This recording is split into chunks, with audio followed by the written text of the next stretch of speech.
get on to the next session, which is even more exciting, which is, I think, one of the key factors that is going to drive the business of design and the activity of design, and take it, like Adam was asking, to the people. So when we as designers design, we design for people, different kinds of people. We work on small projects, we work on large projects, and sometimes those projects have impacts which are phenomenal. And our role as designers largely is to see how we can get our design thinking, our design abilities, capabilities, skills, and the solution and the outcomes that we come up with to reach people and to include people and to make things better, right? So we will be discussing how projects like such as these makes livelihoods even more better.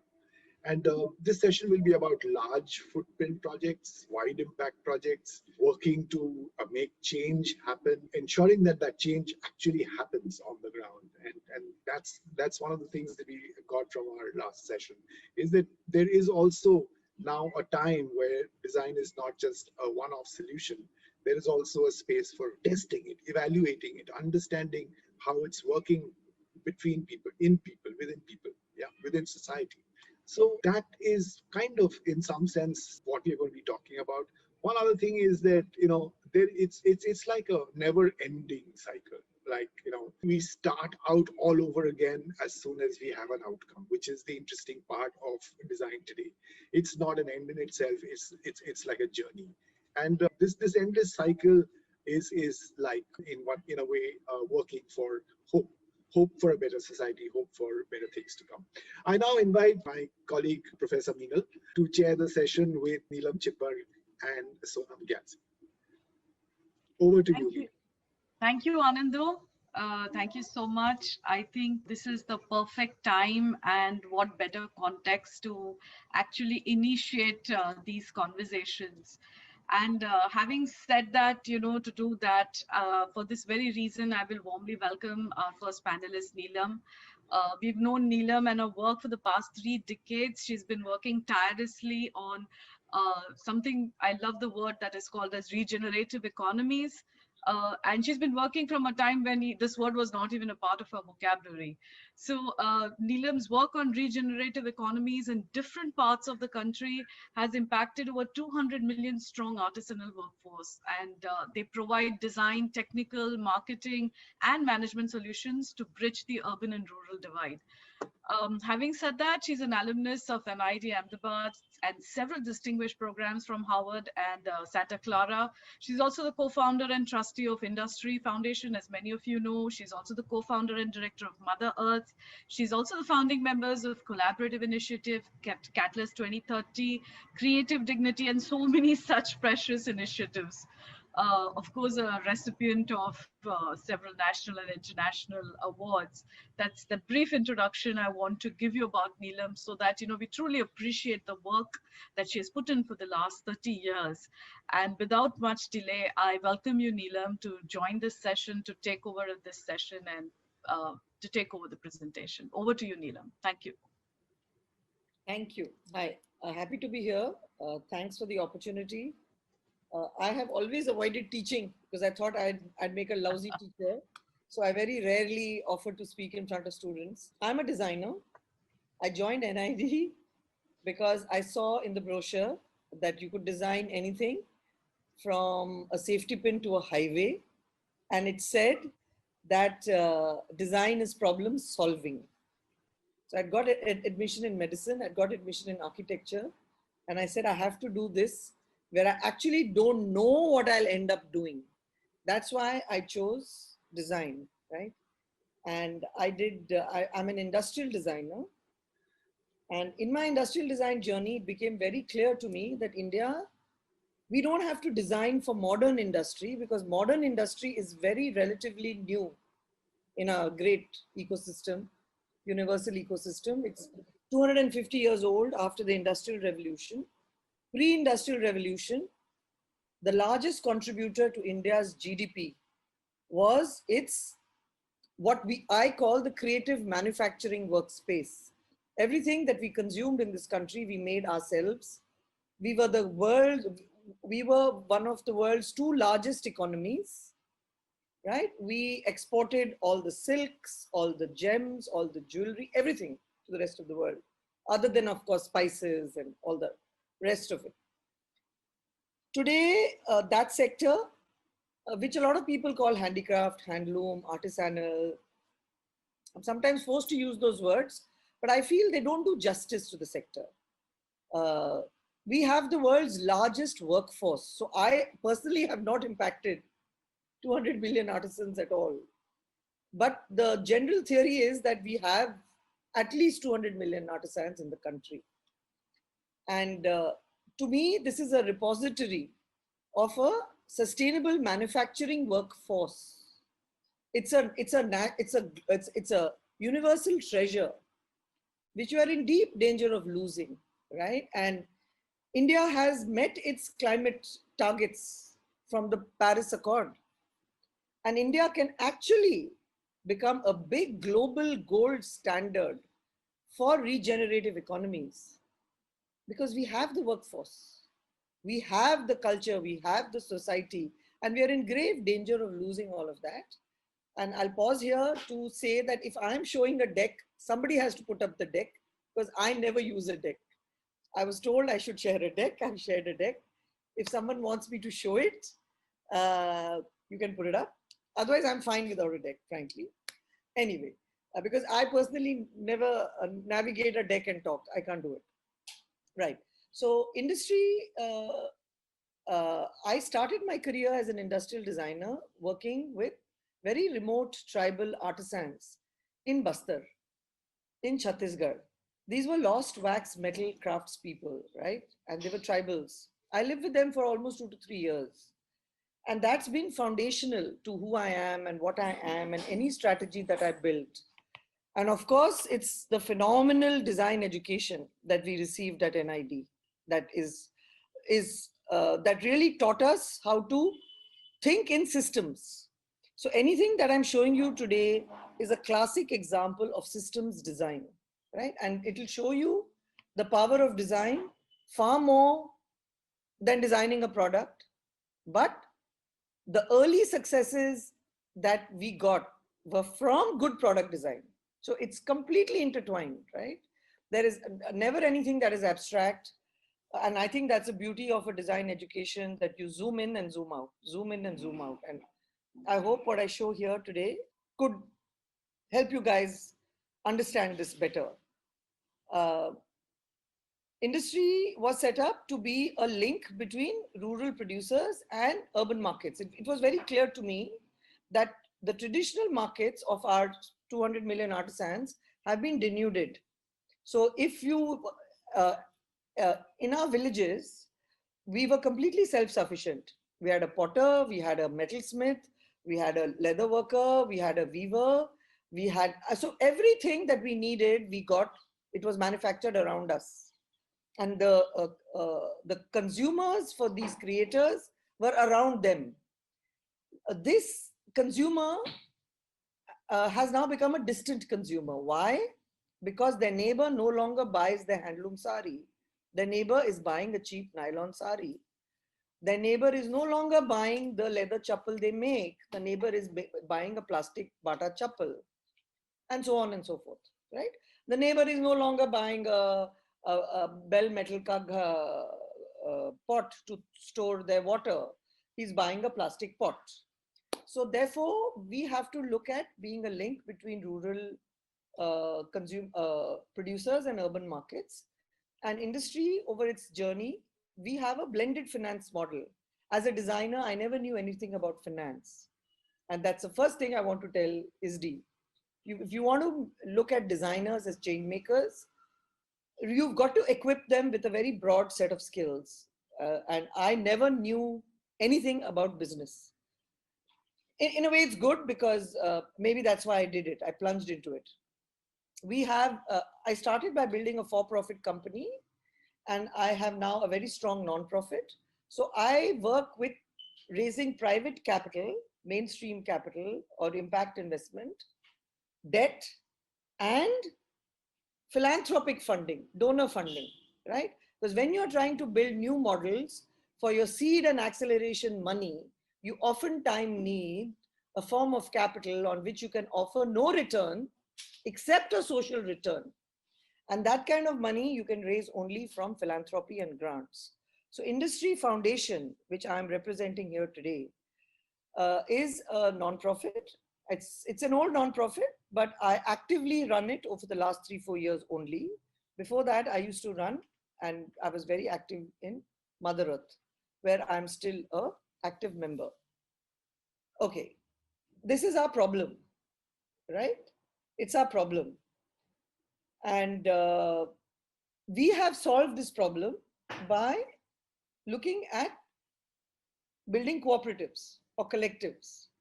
My design education just taught me one thing, that the value of work that the artisans do can never be equivalent to just a wage. They are carriers of cultural, intellectual property for generations, right? And therefore, they need to always be owners.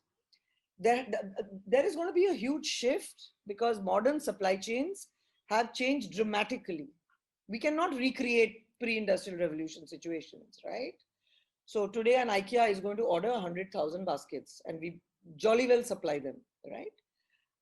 Because these are new modern supply chains and new modern systems at work, and we have to equip our artisans to be able to negotiate those territories, and we cannot do that with individuals. So we build collectives, and this slide clearly shows that India's co-op economy is 1%, whereas your most developed nations globally, their co-op economies are 14 to 18%, right? So we build collectives, and by default, we build collectives of women. Women are easier to collectivize than men. And we are deeply inspired by Amul. Amul is a brand. It's a company. It's a brand owned by the Gujarat Cooperative Milk Marketing Federation, GCCMF. It's owned by 3 million farmers, and it's run by professionals. So to us, I've always wondered why this has never happened for our sector. So this is something that we build our entire theory of change or our strategy on. This is something that evolved organically. This was never pre-designed. This emerged from about 15 years of work.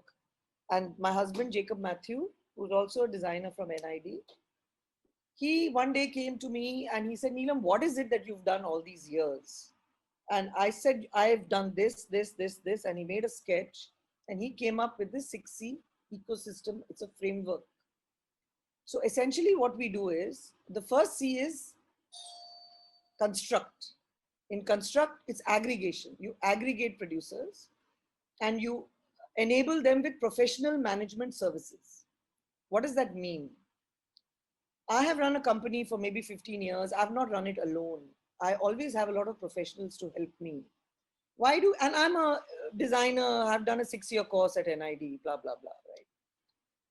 And I need help to run a company. And why do we expect not poor, they're very talented, but differently abled. They have different skill sets. They don't have the skill sets to deal with modern supply chains, but they have a lot of other stuff. How do we expect them to negotiate these complex new territories without the assistance of professional management expertise? So that's construct. Our second C is capacity. It's hard skills, entrepreneurial skills, upgradation, understanding modern quality parameters and things like that. Our third C is create. It's value addition, design. Our fourth C is channel, market access. Our fifth C is capital, working capital. Today, if any collective, any individual artisan, you say, hey, I'm connecting you to Amazon, go sell your stuff, fantastic. That person has to carry stocks. He has to put his goods on consignment. And where does that person get that working capital for it? It's a huge vacuum, let me tell you. That's capital. And the last C is connect. Connect is about building smarter ways of making all these 5 C's connect. It's actually a digital framework, right? So we Everything we do over the last 10, 12 years after this was articulated is around the 6C framework. And all the 6Cs have to be provided seamlessly at the same time in synchronicity to see change. You cannot do one C and then stand around and twiddle your thumbs. You will achieve nothing. Yeah. So I put this slide up because then I needed to tell a story. So essentially now to stop abstracting this and bring it down to the core thing, we've incubated a producer company. So we build private limited companies. They are called producer companies under Indian law. Dividends can be declared only to producer members, right? And they are like corporate cooperatives. So this lady is a member of this cooperative in Tamil Nadu, Greencraft. It has 2,000 members. It's shipping about 15 crores of goods to IKEA.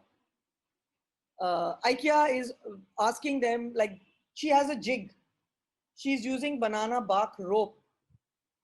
About, I think, 50,000, 60,000 of these lamps, these are banana crochet lamps, are being shipped from this collective to IKEA month on month on month, right? This is artisanal or creative manufacturing production as a commodity. There is no shame in that because this is providing critical livelihood. This lady is 5th standard pass. She's married to a mason. She lives in a village outside Madurai. She is earning 11,000 rupees a month in work from home, because IKEA has allowed work from home now. Earlier, they were coming to a production center, but in COVID, they can't. She's at home. She is working 23 days a month. She's being moved from an informal workforce to a formal workforce. 93% of India's workforce is in the informal workforce. 93%. She has access to her leaves, her 36 days of annual leave. She has access to health insurance. She has access to social security. She is not walking thousands of kilometers back to her home during COVID. She is working close to her home. She's been given a professional creative manufacturing vocation, right? And she's not going to make this lamp forever. She'll make this lamp for a month, and then next month she'll have another product, another product, another product, right? What is she doing? She is actually using a lot of innovation and creativity in how she makes it, right?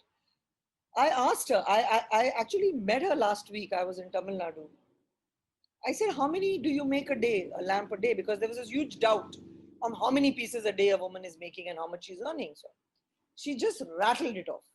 She said, I work 1 hour. I work 7 to 9.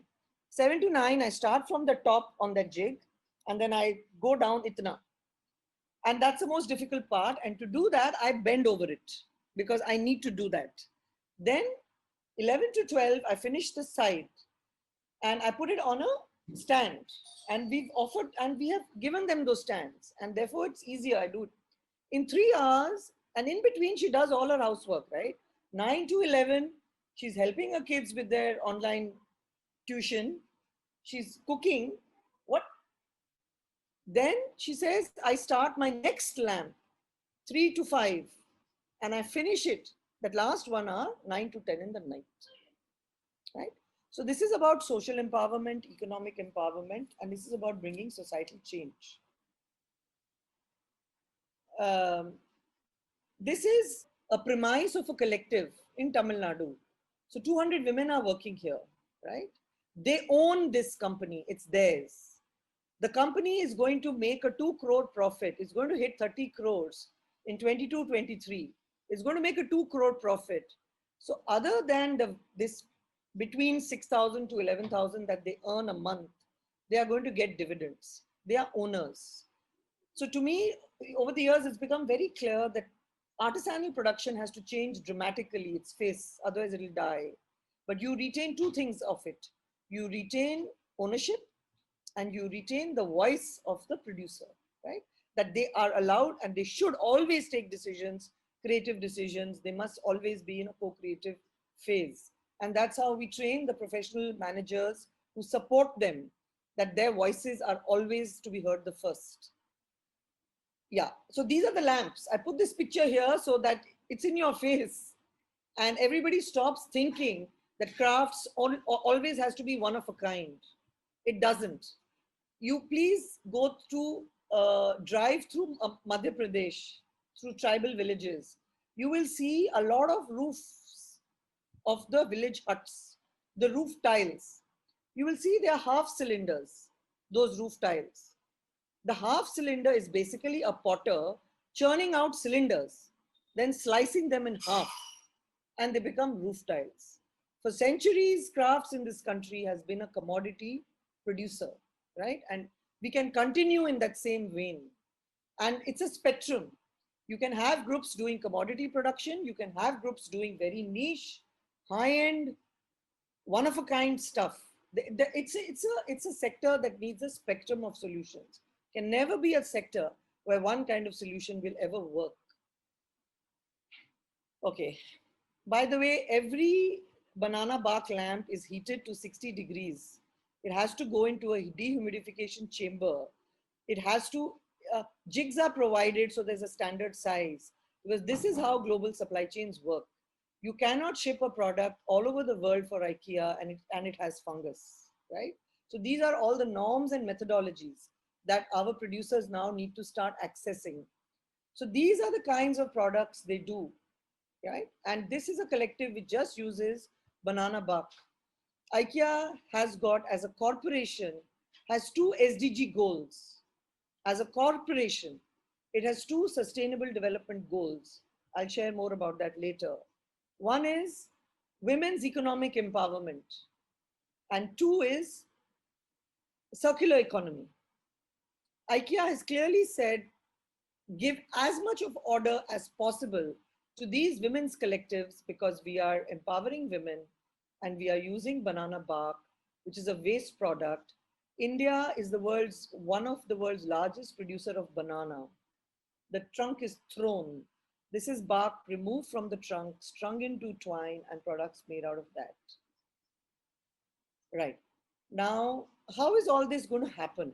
Over the years, it's become very clear that none of this is going to happen without something called Samaj Sarkar Bazaar, or society, governments, and markets working together, right?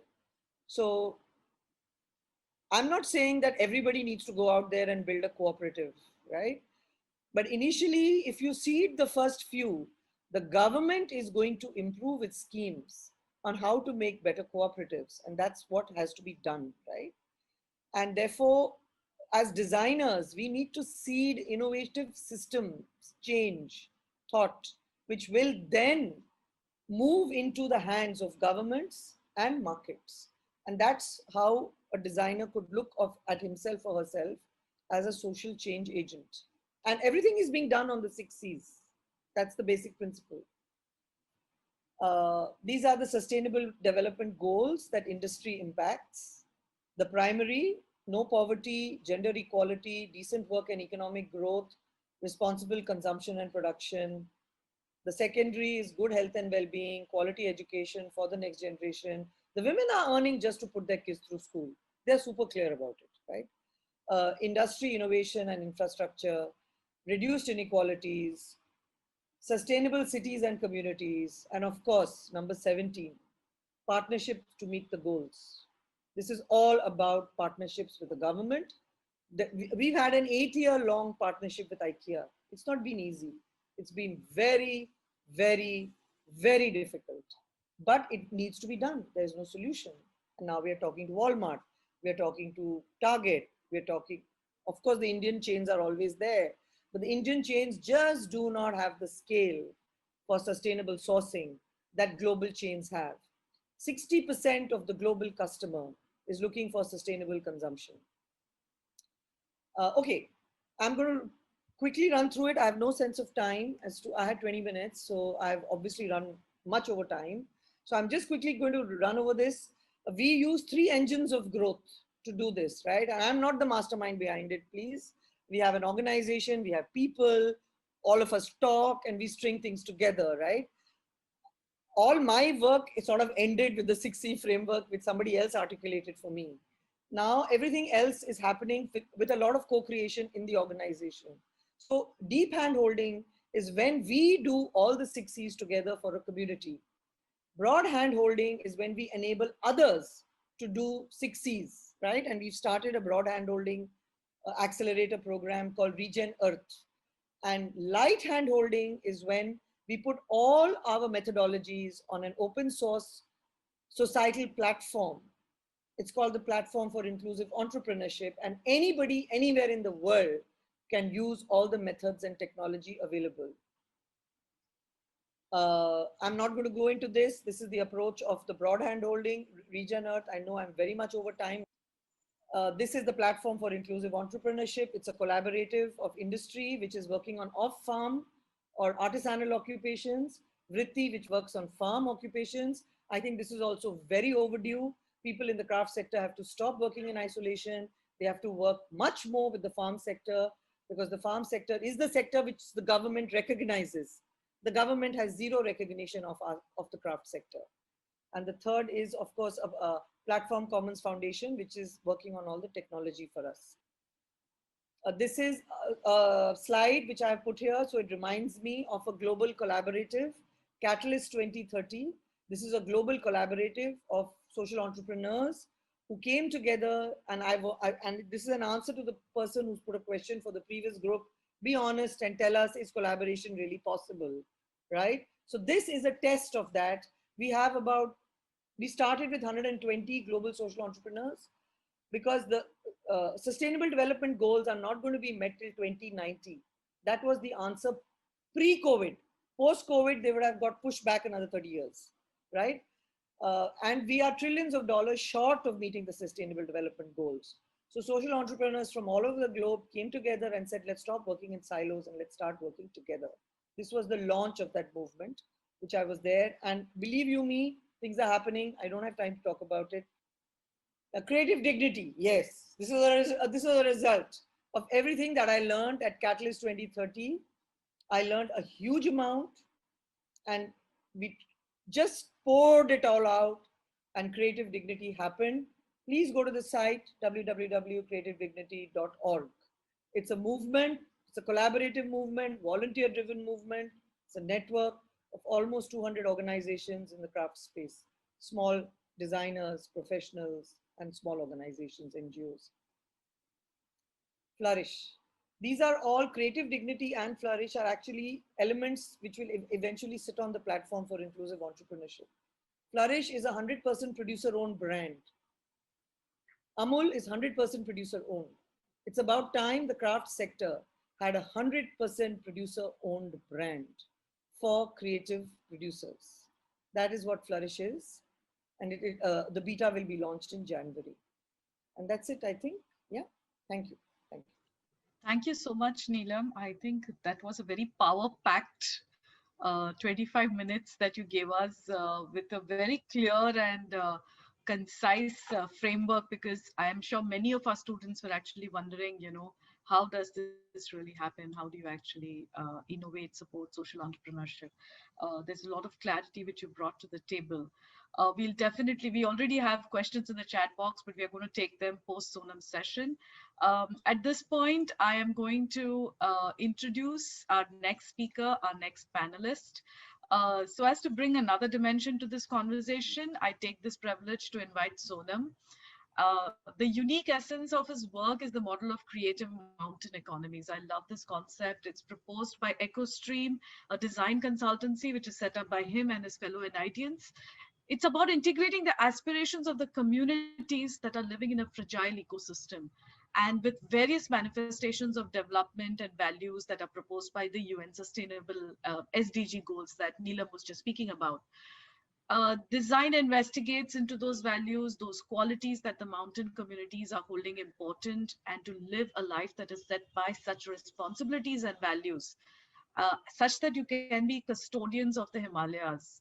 I think brings unlimited imaginations to a curious mind as to how this is done. So very, very interesting models and interesting concepts that Sonam has developed and has been working over. And just like Neelam, he is also the founder and initiator for multiple initiatives, which I'm going to give him the platform to talk about. So Sonam, over to you. We are very excited to hear about your work. Thank you, Meenal. And just before I start off, I think just want to tell you how much we are inspired by Neelam's work over the past, decade. I think Neelam, Poonam, John. I think we have followed you. I think right from Bangalore when I was with Titan, although we haven't met. But then it's really nice to see the whole journey and really inspire us. Thank you, SD, for inviting me for this prestigious event, and I find it very, very. I don't know how I landed up here with such illustrious people, uh, just with such a great body of work. So I will just make an attempt to kind of share with you some of the stories from Himalayas. Just share my screen. So basically, I'm an industrial designer by training, trained at NID. So in 2008, some of us from NID actually decided to come back to Sikkim and start off something here.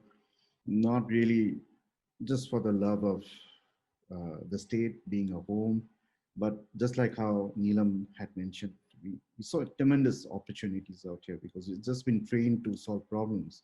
And we saw too many problems and we found a lifetime of opportunities out here. So uh, we kind of like started in 2008, but we really didn't have a vision around that time.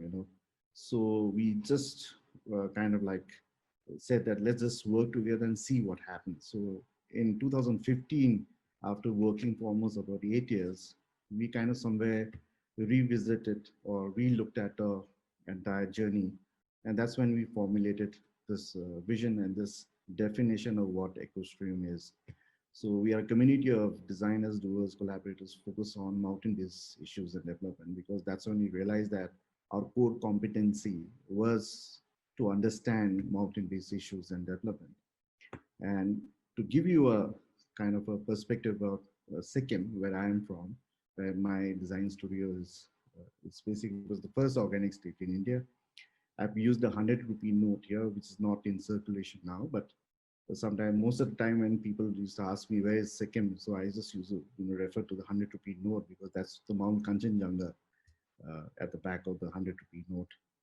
So it's the cleanest state in India. The Kanchenjunga National Park is the first site in India to be recognized as UNESCO World Heritage Site in Nature and Culture category. This is the first of its kind, and this is very core to my presentation, and this is something which I think is core to the Himalayan values, how nature and culture is completely intertwined. And we, most importantly, also share 3 international borders with China, Bhutan, and Nepal. And hopefully this will, after some point in time, if things go very well in a better world, we'll probably be able to kind of like capitalize on the fact that we share 3 international borders. Partly, I think most of the things that we do is also like, highly influenced by my late Professor MP Ranjan, who very in my foundation, he kind of like, just went on his sweeping statement into how there are about more than 230 sectors in India which need design. And so far we've worked only with like 20 sectors in Sikkim. And that's where we started like, after working in this many sectors, we then decided that, let's now start looking at from a consultancy thing to more an enterprise-based model where we look at creative industries and we kind of try and see what can work. So then that's when we started talking to a lot of other colleagues from the other states in the Himalayan region. And to give you an idea of the Himalayan region, we are really talking about the 10 Indian Himalayan states and 2 union territories of Jammu Kashmir and Ladakh. So this is basically primarily where our focus is in terms of work. The creative modern economy is a model proposed to integrate aspiration communities living in fragile ecosystems, just like Meenal had mentioned. And this became very care. I mean, we became very aware about this tough scenario, because then there's so much of investments coming in through vis-a-vis tourism and organic farming and many other things. But then we just realized that how eventually this entire thing may not be able to sustain in a fragile ecosystem like ours, with landslides and monsoons and so many issues are there, and now the impact of climate change. So we had, as designers, we had to kind of like sit down and then look at every sector and try and see exactly what model would work. So that's when we figured that for in a place like the mountains in India, the creative sector really works out very well, because we got, if you really look at right from 2000 onwards, when the Indian Idol started it, or in any dance competition, anything you see, we are very good in dancing and singing. You probably find the top 10, competitors from the Himalayas. And this is very evident because, we are surrounded by beauty. Every morning we wake up, you see some beautiful something, even if it's a lousy, foggy day, it's still very beautiful. So there are these there's different nuances of beauty and aesthetics that we have grown up with, and I think find these values very, very important for us to sustain a very peaceful life. Yeah. So the context here is basically for our entire, creative mountain economy was that 80% of the states in the Indian Himalayan region shares international borders to various important trade passes with the world's largest economy, which is China and Southeast Asia. Right from, if you look at this Assam, now they've come up with an entire highway, which actually goes off to Southeast Asia. And, it's the whole, I mean, we are filled with mountain passes, right? It does a trade with China and with many other, countries. So it's very, very critical. So 76% of Indian hill districts fall within the Indian Himalayas are mostly mountainous. Yeah, this is actually, you're now talking about almost about 30 to 40% of the Indian Union, which is in the Indian Himalayan region, right? So 25% of Earth's land surface is covered by mountains and hills and play a very important role, providing resources and ecosystem services. Now, even if you look at it, how is Bihar or any other state related to our, fragile ecosystems, because we supply the entire water resources, right? Water security and everything, right? So until unless we actually, figure out our own scene here in the mountains, downstream is going to be even worse, right? So which is why it's very, very critical. 65% of the average forest cover of the entire geographical area of, basically it's covered in the Indian Himalayan region. Sikkim alone, we have about 87% of our land under the forest department, under the Ministry of Forests.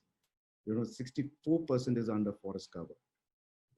172 out of 573 scheduled tribes and scheduled castes are in the Indian Himalayan region, mostly dependent on agriculture.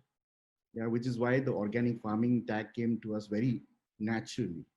It didn't, there doesn't mean too much of an effort. I mean, Uttarakhand has been trying it for many years, but then there is a Terai and there's a whole mountainous region because of which they have not been able to go completely organic. But if you look at the mountainous or the hilly part of Uttarakhand, it's completely organic. So 60 to 80% of freshwater amongst other essential ecosystem services is supported by the mountains. Yeah. Now exactly, somewhere, why is it so important to position a model of a creative mountain economy in the mountains, because we won't be able to sustain or facilitate heavy industries out here in the mountains. We won't be able to kind of like, go like full out in terms of, exploiting our resources, land resources in the mountains. Yeah, because we don't have much land, why we still don't have an AIMS or any of these big institutions in this country, because in the state, purely because we don't have that much of land. So now I'm just going to share with you some of the case studies. I think in the morning, Pratima talked about form follows function, and that's what something that we've been, as a product designer, we've been trained, different concepts of form follows function in NID. But while we started working here in the Himalayas, uh, in with respect to the context as I just presented, everything was really about concerns. So every work that we did, everything that we worked on is mostly about some concern or the other. So one thing that we really looked at was a concern of sustainable livelihoods. And one way of really looking at it is like, looking at bamboo in its, cultural manifestations where, there are a lot of cultural products and there's a cultural industry which basically consumes these products. But the other way of looking at it is how is it that bamboo can solve a problem like waste generation? Yeah. So that's where we started looking at waste. So this is a mountain of waste. We have different kinds of, sadly now we have different kinds of mountains, and this is a waste that's been created by the tourism sector, yeah, through the packaging industry. So that's why in Sikkim, we have been trying to do a lot of good work, and there are a lot of organizations who are doing like a lot of good work. One of the things that the state government has been trying to do is to ban plastics in terms of, a lot of villages have actually done that. They even have a fine of about, if you're caught with a plastic bottle out there, mineral plastic bottle, you're fined up to 5,000 rupees as a fine in those villages like Lachen and Lachung. So there are a lot of good practices that are happening. That's why we kind of decided to, integrate bamboo with the tea sector, because from here a lot of tourists would come and take back some souvenir back. So tea would be a very natural souvenir. Yeah. So then we decided to integrate the bamboo sector with the tea sector, where we kind of created zero waste packaging. So the idea of the packaging was that once you're done with the tea, then you can use it, repurpose it as a like for keeping your accessories or stationaries or jewelry or whatever. Another thing is the case studies about mobility, the last mile connectivity. Not every home in the Himalayas or in the mountains are connected by road. So either it's below the road or above the road. And that impacts quite a lot of things, healthcare, education, agriculture, construction, everything, our daily lives, right? Because, if you have to carry stuff up in looking at the freight based issues, carry things up and down, there's a cost that is included to that. So we are trying to address that aspect of mobility in the mountains. Yeah, so things like this is a regular site, right? You carry things on the shoulder, up and down. So we kind of like studied different, kind of freight-based systems and different kinds of, how do you say, mobility systems, existing mobility systems in the state. And one thing that really came out now is that, the growth of the e-commerce, like things like Mintra, everything's online, right? There are a lot of people doing online shopping, and most of the times, a lot of people used to get very cheesed off because, here the company would say, call you up and say that, sir, aapka saman aaya, aap lene aa jaiye. Because then what has happened is the company hasn't put in the cost for these guys, these fellows, to take it up and down the road. Just imagine, he has to not only do that, he has to go down that stairs and then, climb up the fourth or a third floor of a building, and nobody pays him that extra bit for it, right? Either he has to be like really have strong calves, to be able to, do this, right? So that's when we came up with a concept called Tuk Tuk, right? So Tok Tok is basically a device, a mobility device, which basically helps in terms of, freight-based issues. So here we are basically addressing different kinds of things. So this was basically for anything, around 40 kilos of weight. So, things like gas cylinder came in this thing, your rice and everything, potatoes, vegetables, your basic groceries and everything, and was catered towards towards the mostly the women, because then they would be the one who are going shopping and doing all the kitchen based expenses and kitchen-based, purchases. So another thing I want to just share with you is this particular model with the ladies, it kind of didn't work out. So we're still working on it, purely because they didn't like lugging along something so huge along, because then Sikkim is such a small place, people start talking and they start making fun. So they didn't really, so there's a problem in terms of acceptance in terms of the form of it, right? So still we're working on this right now. Another thing is basically we started also working on healthcare. Again, same last mile mobility, last mile connectivity issues, access and to healthcare and all that. So in this case, what we started working on is basically looking at different kind of healthcare scenarios, right? How one person, if he even has a small fever, has to come down up, catch a vehicle, a taxi, which he may be lucky, may not be lucky. If it's raining or it's monsoons, if there's landslide, you had it. So even if you do get a taxi, reach the hospital, by that time the doctor's already said that my time is up, checking the patient, you come the next day. Say you even reach and meet the doctor, but then they say, okay, fine, aapko do this is test, and then you have to do some sugar test, or you have to do some fasting wala test and everything, and the person doesn't know. So a lot of times what happens is they find this whole healthcare system so complicated, people stay away from it in the rural areas, and they then just stick along to the local doctors out there, or shamans, or monks, or leave it up to God, they pray and just make sure that you'll get well. So we started addressing this various issues, and then we kind of like developed the entire healthcare systems for our product. Yeah, and then we kind of start brainstorming on what kind of things we could do. We even looked at things like prescriptions of doctors, how people don't even understand prescription. Like my dad had gout, and then doctor said don't have a protein based food, and my mother was okay, what are the vegetables or fruits or things that are there in the kitchen which has protein.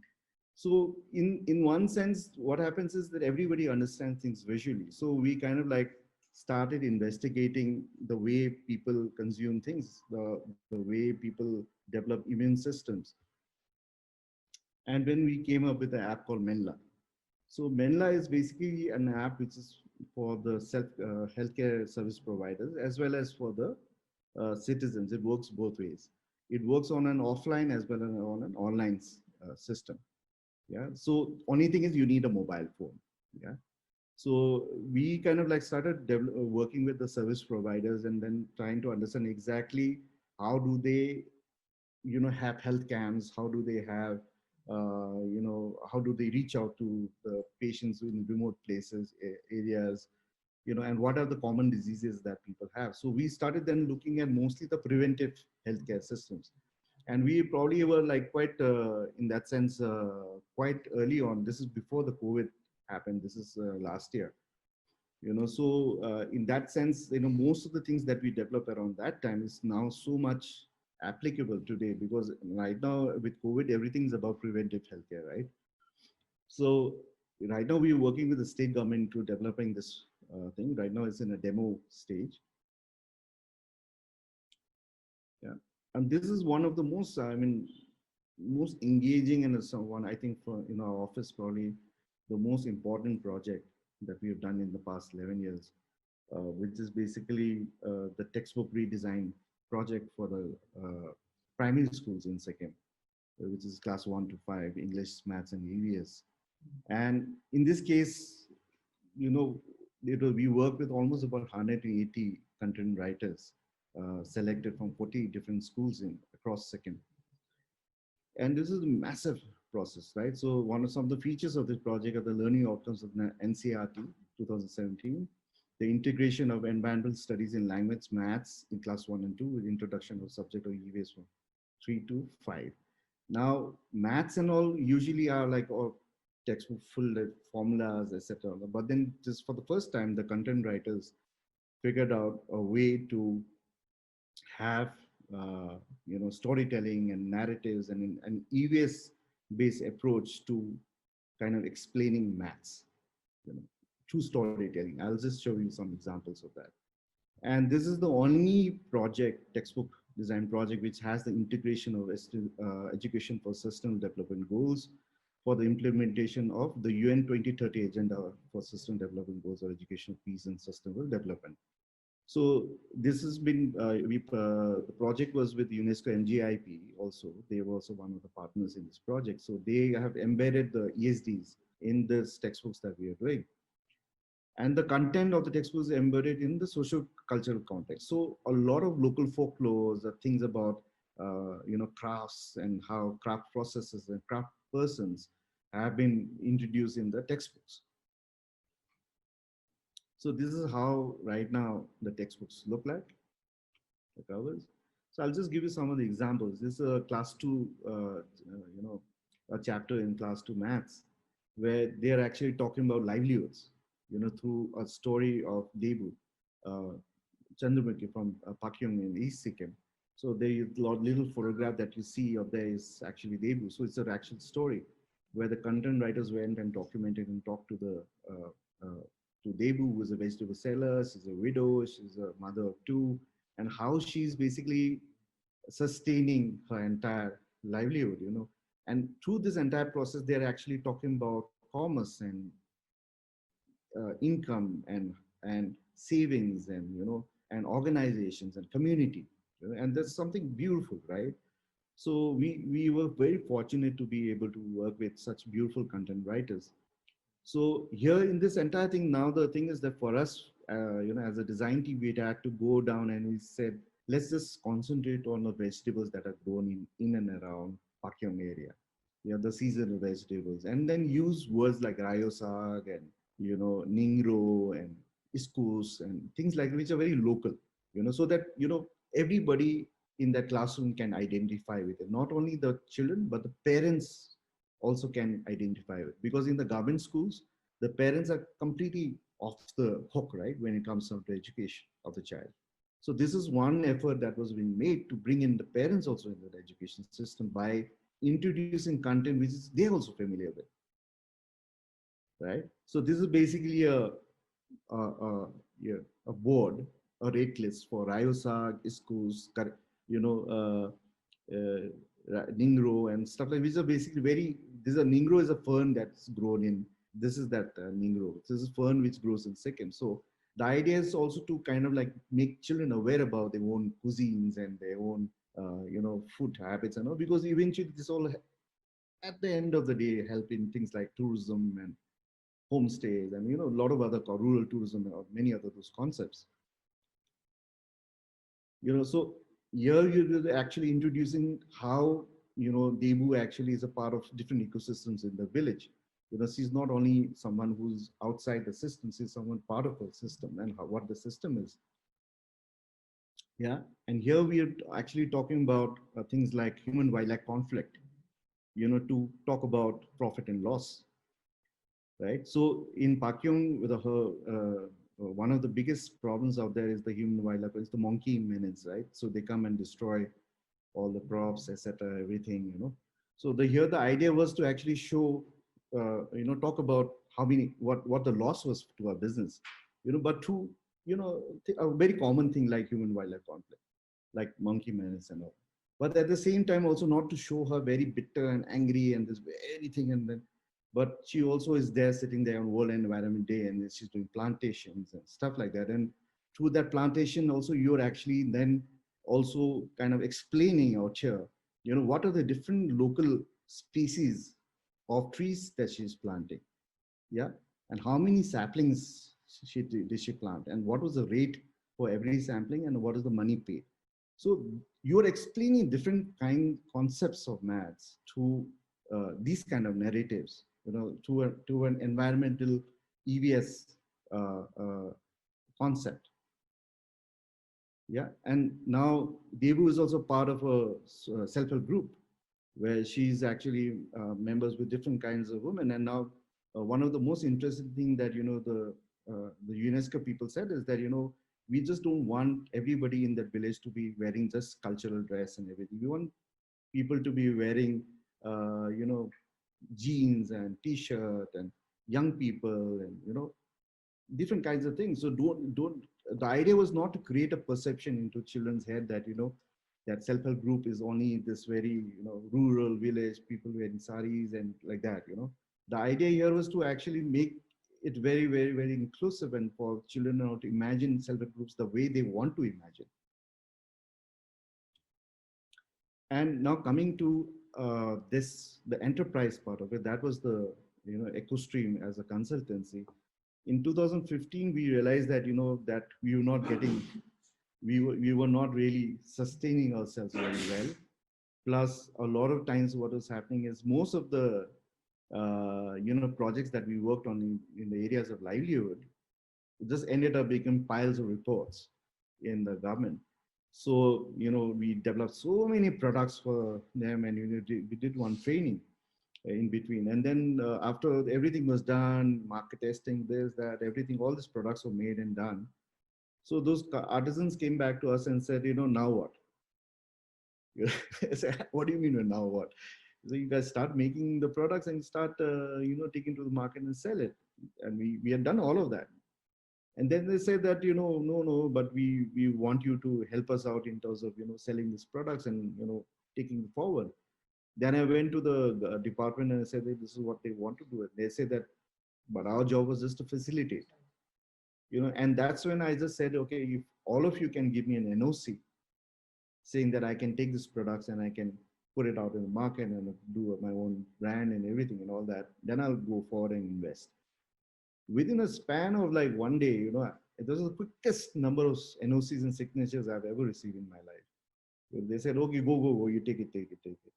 And that's when we started, we came up with this enterprise called La, which basically means mountain pass, where we started working with different kinds of craft communities in Sikkim, primarily with bamboo. And then we started, looking at bamboo in its applications, and not only in terms of your interior products and all that, but we started looking at it from packaging point of view and all that.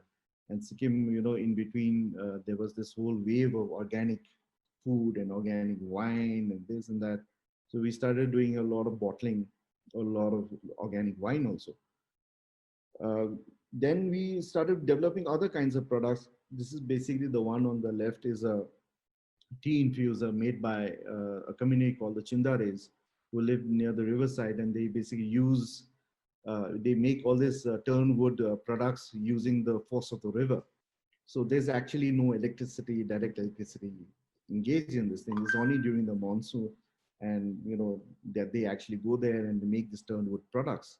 So we made an analog tea infuser, which basically automatically stops your tea from oversteeping.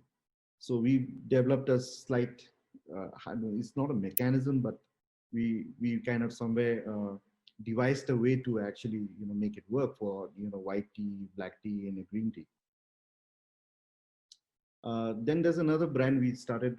My colleague Karma Sonam. So she's a textile designer, also trained at NID. So she started a mountain textile brand called Kuzu, which means body. She basically works on different kinds of material like nettle and sheep wool and a lot of natural fibers. Then Tenzing, who's another one of the co-founders of EcoStream, he started something called Tapestry. And this is where basically, Sikkim, there were so many tourists coming, and then there was nothing, they were buying all China-made stuff, right? And taking it back home. So there were no souvenirs. So he started then, collecting a lot of local stories and everything and local content, and then converting that into souvenirs and products. In fact, things like that, Oi Dale is basically it's like a cherry, but it's like a chili. It's one of the very hottest chili in Sikkim. So he started, collaborating with the farmers and start doing packaging of those chili. Yeah, and then my final segment is basically now, in the morning, I think Pradyumna actually talked about, opportunities post-COVID and all of that, So this is one of the biggest learning, at least for us, from the virus. So when say in Sikkim, like any other place, especially in the mountainous region, tourism is a very, prime income generation activity in the Himalayan region. And then a lot of the tourism industries have been hit really, really very badly. There are a lot of people who have taken loans to buy cars and to build hotels and stuff like that. And a lot of hotels are lying incomplete and empty. And there's complete uncertainty. And on the other side, then we saw a lot of companies, a lot of people are actually working from home. So then we decided to actually launch a hospitality brand called Work from the Himalayas. Why? Because we're just very nice people. No, jokes aside, but I guess we got great air, clean air. We got a very peaceful environment. We got very clean water, organic food. Uh, Plus, I think the environment is also such that it really kind of helps in terms of centering yourself for a while, amidst all the busy life that you've had in the city and all that. So nature, surrounded by nature and walking around nature actually kind of probably help in terms of recentering yourself in terms of post-COVID, or if at all there's a concept called post-COVID. So we started something called Work from the Himalayas. It's a hostel brand based in the Himalayas, which offers co-living, co-working, co-creation space with a 1 month, 6 months, and a 1 year package. So this is something we thought that we first prototype it. We took a hotel on lease. We had designers who were working with us, took them over, and we figured out what the problems could be like. In a co-working, co-living space, sometimes no electricity, garbage issues, clothes are not drying, so many things were there. So we kind of like have taken all of those insights from that experience, and then we kind of came up with this 1 month, 6 months, and 1 year package. And yesterday was the International Mountain Day. So we kind of launched it yesterday and started off, and we got at least about 14, 15 of them who already like fed up of Delhi. They all want to now come to Sikkim and then, start off. So this is basically Gangtok right now. This is our studio. Much better right now. Like we kind of like renovated it a little bit. This is this was during that time. So this is the hotel that we took up. So the common space that they had, we kind of like converted that into co-working space. Yeah, and this is basically a normal day at EcoStream. Yeah, thank you. That's my presentation. Thank you so much, Sonam. That was very fascinating. I'm sure there are many students, attendees, all old and young, very fascinated with this whole concept of work from the Himalayas. Everybody from the cities, I think, wanting to run away from the boxes that we live in right now, and we are forced to be inside. So a very fascinating presentation. Thank you so much. I'm not going to take time longer because I want you all to address a few questions. There are some very interesting questions in the chat box, and I think Neelam, you have already kind of pinpointed towards one of the questions that you would like to answer live. Would you like me to read that question for you? Yeah, so I actually pressed the button by mistake. I just wanted to see what would happen. Oh, okay, all right. But I think it's a very interesting question. The question reads like, how would you account for global fluctuations and instability? And what happens if like a large provider like IKEA cancels large orders and women have become dependent on them? So how do we address these kind of issues? Yeah, so that's the beauty of it, right? So a large customer like IKEA will not cancel an order. So that's why I'm saying that it's so critical for us to engage professionally with professional organizations. Correct. That's the beauty of, so these are good companies with good practices, and all through COVID, they stood by us. November shipments have started leaving, and IKEA's business as a whole has just dropped 2%. I can't say what's happening in the fashion industry, I'm sorry, but I do believe that Northern Europe as a whole is a good area to deal with. At this Companies point. from Northern Europe are of a certain stature. Yeah, I firmly believe that. I can't say Absolutely. that for the rest of the globe. Yeah.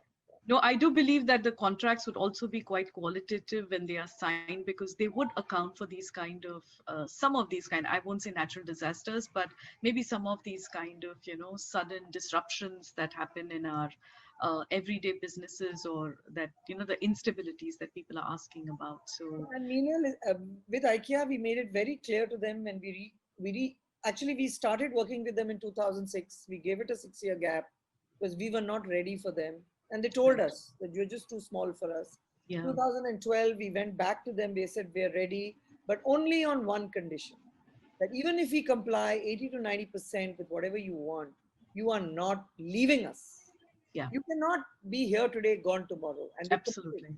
They I committed. think Yeah, I think longevity is something that is imperative to these initiatives, and Absolutely. these cannot be like for a 2-year plan of okay, provide them with an idea and livelihood for 2 years and then somebody disappears.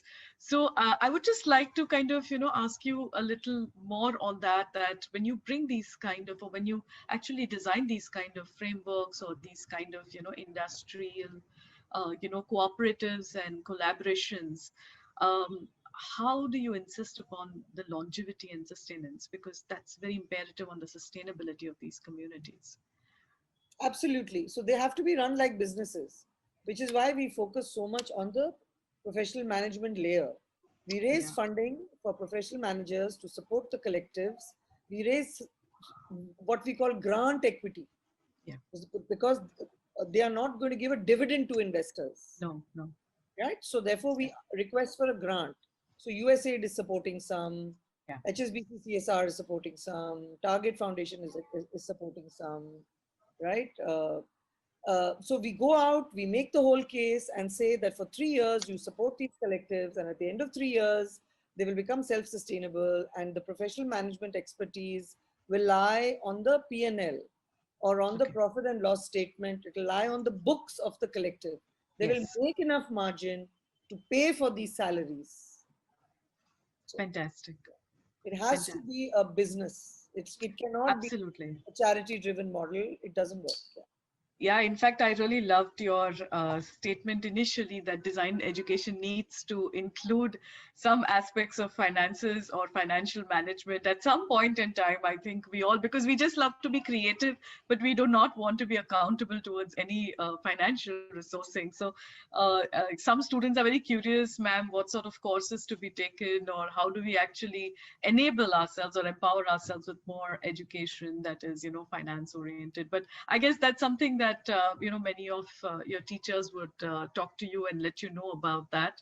Having said that, Sonam, I would like to ask you one question. There is a question regarding tourism that somebody has asked. And obviously, when we are looking at these kind of beautiful areas, beautiful regions, tourism is very critical and crucial to them. So is tourism a boon for the economy? Obviously, it's proving difficult to the ecology right now. And how can designers help in creating a large? Is there a possibility to create a large scale system that can mitigate issues across tourism? Towards regions. I know policies is one framework, but implementation of these policies is a whole new ball game altogether. So in your opinion, what do you think? How can this actually be made effective? Because mountain economies and mountainous regions and these regions across the world exist. And I think they are being protected, they are being safeguarded by a variety of mechanisms that are being created and designed across to sustain them across for probably centuries. Yeah, thank you for the question. I think as of now, I think in many of our experiences over the past few years in Sikkim, I think it's definitely been both, the boom as well as a bane.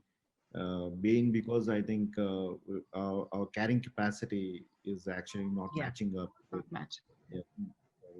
inflow of tourists.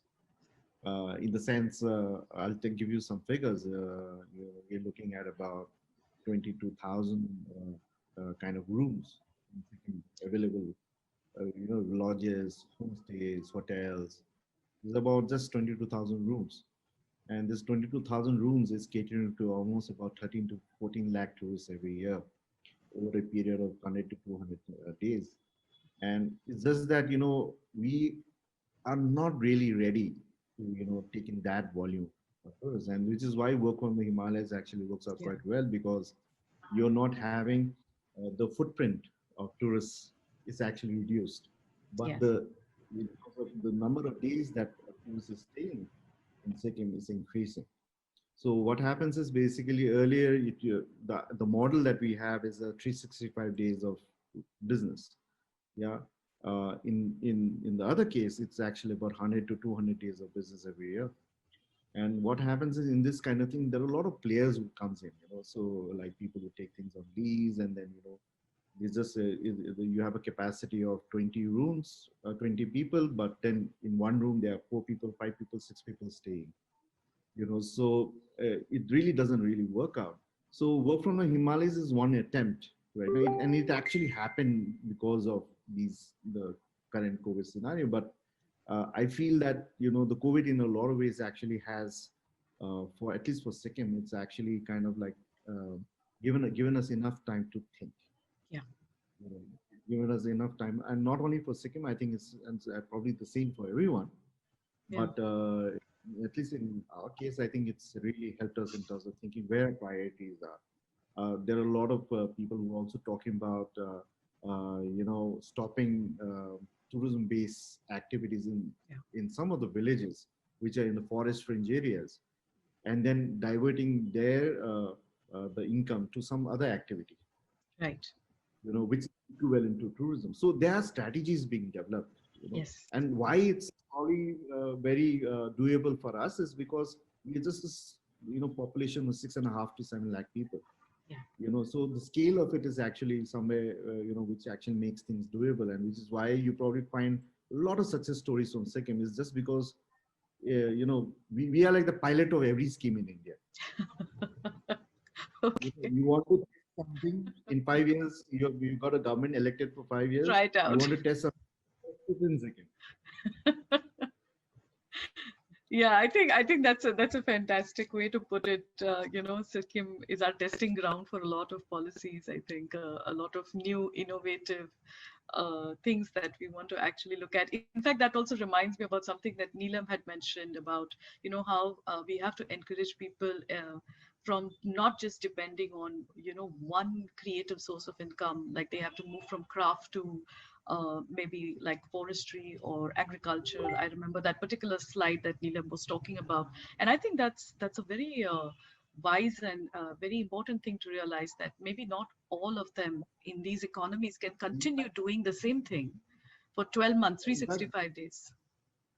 Yeah, I think what the Neelam said earlier with the regenerative economies, and I think this is something very important, how these economies, these sectors actually contribute to a lot in terms of climate change and combating climate change, all of that.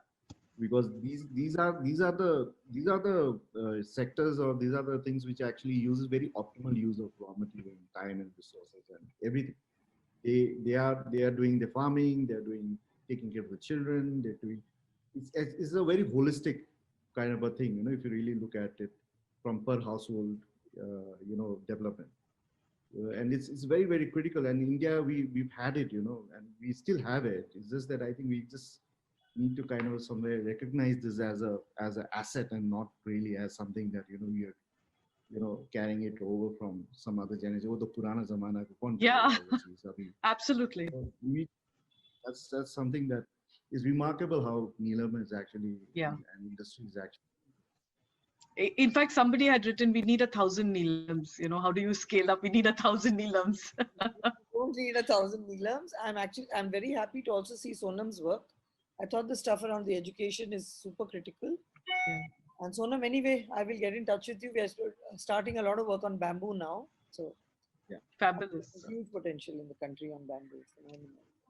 So I think thank you so much. As much as we would love this to continue this conversation, we want to have our next sessions begin soon. Our next speakers and panelists also here. So it was Just before we end, I have a small sketch note that the students have made of the two sessions. I would like to bring that definitely. up. Yeah. Please do. Please do. So that's an overview of what we heard, Neelam. Wonderful. We're gonna send this sketch to each of the speakers so that you all can keep this as notes. Nice. Thank Lovely. you. And Thank this is the one for Sonam. How colorful. Lovely. And this is happening live while the talk is on. Wonderful. Great. You work. have a very engaged audience, both of you, Sonam and Neelam, and they've drawn some lovely things here. So I would just like to close this session. Thank you so much. It's been really a wonderful evening with both of you. I'm sure everybody's enjoyed this conversation. It's a conversation which is very close to the hearts of many people, as well as young designers, aspiring designers. And I think some phenomenal things that both of you have brought together from, we should look at, regional and local economies, not just as mere wage earning, but we should also preserve their culture, their wisdom. We should also look at, preserving, what is essential that's been carrying on for so many years. I love the idea of form follows concern. I think this is a thing that marries with what Neelam was saying about circular economy, trying to understand that you have to follow your form all the way through. You can't leave it in a linear fashion. It's no longer an industrial economy scenario. It's not a linear economy anymore. And so much more about inclusivity through the forms of the 6C model, the BHH I remember Neelam talking about. I would love to summarize this for my students once again. I have made a lot of notes and I'm sure I'm going to speak about this to them in their class, but it's been a fantastic session. Great evening. Thank you so much, everybody. And all my audiences, all our attendees here, we really look forward to you joining us for the next session. Do stay along. We have some very, very interesting conversations coming up. Thank you and have a good evening. Thank you. Thank you. Thanks Thank a you. lot. And also some of our students have worked with Neelam and Sonam. Thank you for that. I think they've learned immensely. Yeah, looking forward to many more. Yeah, please. Of course, absolutely. Thank you. Thank you.